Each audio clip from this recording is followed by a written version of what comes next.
friends, Janet the Molding Library here. Today I'm going to be showing you how to make the cross-stitch cards that are part of our December craft kit for tweens and teens. In your kit you will find the instructions, 2 pieces of cardstock that have been printed with the pattern, 2 other pieces of paper that you will use for the inside, a little packet that contains your embroidery needle and the floss that you'll be using.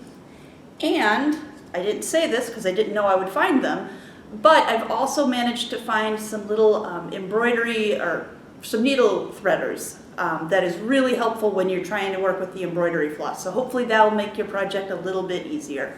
To get started, you're going to want to take your printed paper, and if you've got some cardboard, or you can use the little piece of felt that your embroidery floss came on, and just go ahead and put that down and put your card over it. And then you're going to want to poke holes in all of the corners. So you can see each of these is a square, and you want to make a little hole at each of the corners. We'll see a close-up of this in just a minute. You can either do the entire thing at once, or you can just do section by section, whichever you prefer. If you aren't using a tack and you're just using the needle that came with it, your hands will probably get tired. So you want to do that. And the reason is because normally when you're doing cross stitching, the fabric that you use, it's called Aida cloth, is a series of squares and little holes, and the fabric or the embroidery floss goes through the holes. So because we're working just on regular paper, we have to make those holes. So let's see how to get started. The first thing that you're going to want to do is to thread your needle. If you haven't used a needle threader before, it's pretty nifty. Because we're using a large-eyed needle, we're going to use the bigger size of these. And you just you put it through, you wrap the thread around the little hook there, and then you just pull it through.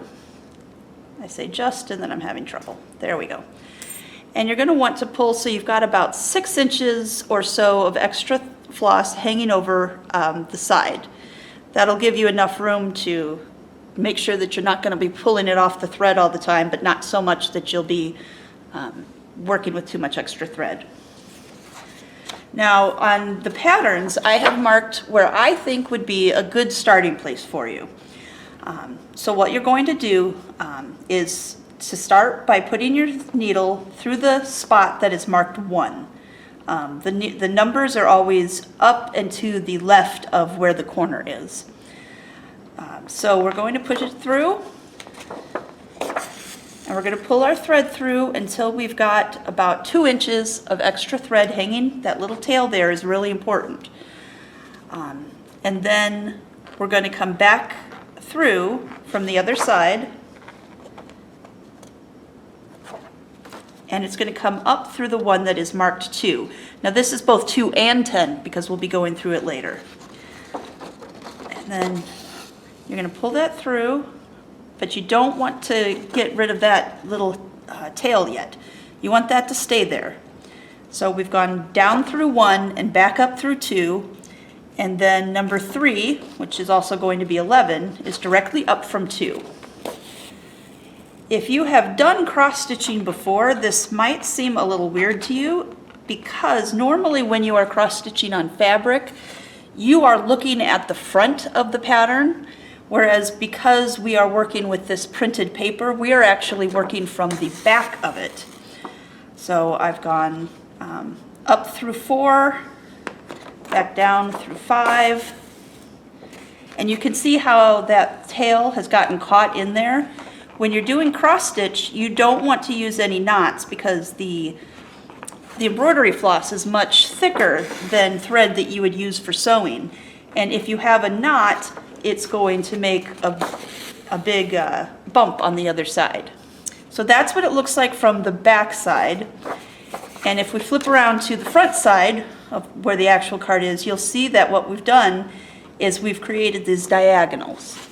And cross stitching is literally just stitching with crosses. So Coming back through the other side, now you'll see we've made an X on the front side. And that was where the thread came back up through 8. And then we're going to go through 9 and back up, oops, through 10 and 11. So that's the numbers there should help you get started on your first row of stitches. After that, you will need to decide what's going to work best for you. Here's what I would recommend is that you do over and back, over and back, and over and back on this one. And then you cut your thread and start over with a new thread to do these rows. The way that I figured it out, you will have one piece of thread that will get you through this bottom part with some extra. And each of these lines to go over and back is going to take one entire piece of floss. When you get up to the next kind of tier here, you're going to go over and back, and normally, again, with embroidery, I wouldn't, or with normal cross stitching, I wouldn't recommend this. Usually you want to do a whole row and come back on a single piece of thread, but you will probably find that you'll get over and back, and then maybe over, and that's as far as you can get. That's really okay. If you try to cut your thread all the time with this one, you might run out. If that does happen, let me know. I'll have some extra. So just go as far as you can. The one thing that you never want to do, though, is get to a point where you've reached the end of your thread and you can't tie it off. Well, not tie it off, but get to a point where you can secure it. And what I mean by that is, so let's say that I was done with this piece of thread. I'm not going to tie a knot. In order to end a piece of thread, you're going to push it through underneath, just like how we caught the thread at the beginning. We're going to pull it through and then cut it, and that will then catch the thread and keep it nice and secure. If you want, you can tape down the extra pieces, at the edge. I don't think you'll really need to do that. It seems to be worked pretty well. So that is your first row of cross stitches for the tree card. Next, we'll look at the snowflake card. With the snowflake card, again, I have marked the numbers for your first row just to help you get an idea of how the cross stitching works. And you can see here that I've punched out the holes for what I consider you should be able to get on one piece of floss. And that is this row and down, and then this piece that comes over. So again, to get started, we're going to go down through one, and it can be kind of hard to find these holes from the back side.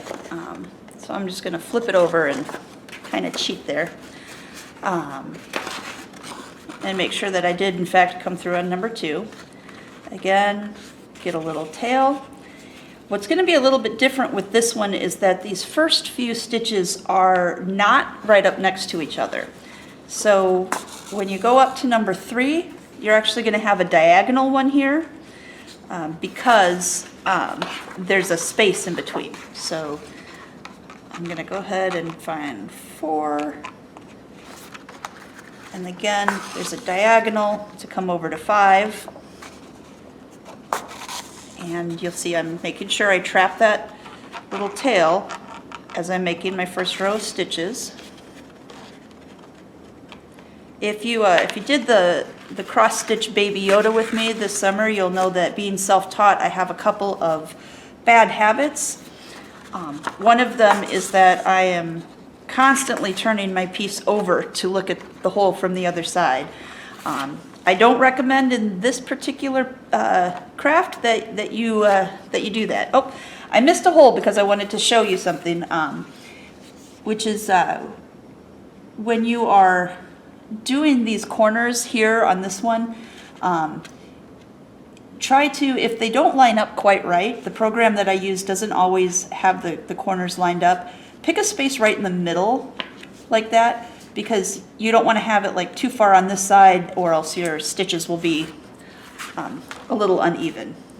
So again, we're going to go back through. That was from 7 to 8, and then across to 9. And again on the back, we're making that cross stitch. Well, it's not the back, it's the front. And 12. Okay. Yay, I made it. Okay, and that would be your first line of stitches for the snowflake. And then you'll want to probably come across here and down, and then come over here and do this part. And you should have enough thread for that. Each of these sections, there's kind of 4 of them, it should just take you 1 piece of embroidery floss. At one point, whether you do it on the first one or the last one or whatever, when you get to the end, you'll want to do this center one as well. So you can do that whenever you like. Let's see, I think that's about it. And for the stitching, if you do have any questions, in the instructions, I gave you a link to a website that has some really great instructions. You can always call me as well. Once you have finished all of the cross stitching, what you'll do is you're going to fold this over. Yeah, I know mine looks a little silly. I've only done one row. You're going to fold it, and then you're going to take the inside paper and fold that over. If you don't like the colors that I've included and you have different colors, go ahead and use those. I wouldn't recommend using white, because then the stitches will probably show through.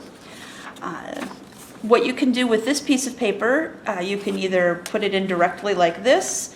If you've got maybe some fancy scissors, you could do some scalloping around the edges. Or you could just trim it up a little bit. And then what you'll do is just glue all over, and you'll glue this inside. And when you're done with that, it might not line up very well. So here's on my finished pieces, you can see with my blue one that the pages, I didn't trim it before I put it in, and the pages were, a little uneven.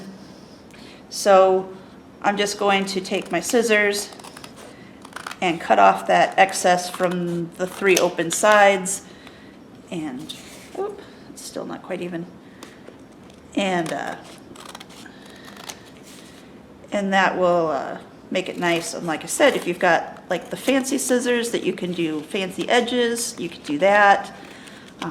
And then you can also, once you've got the card glued together and it's ready to go, you can send it out as it is. Or you could write, something on the outside. You can put a little saying on the inside, and then send it off to the people that you love. I hope that you've enjoyed making these cards with me today. If you have any questions or you need any more embroidery floss or anything like that, please send me an email at moldinglibraryteens@gmail.com. These kits will be available starting December 1st. Because the library is temporarily closed to browsing, we do have a table in the lobby that you can come and just grab a kit and go. Or if you would prefer to have curbside pickup, just call the number listed outside when you get here and someone will bring it out to your car. Happy crafting and stay safe.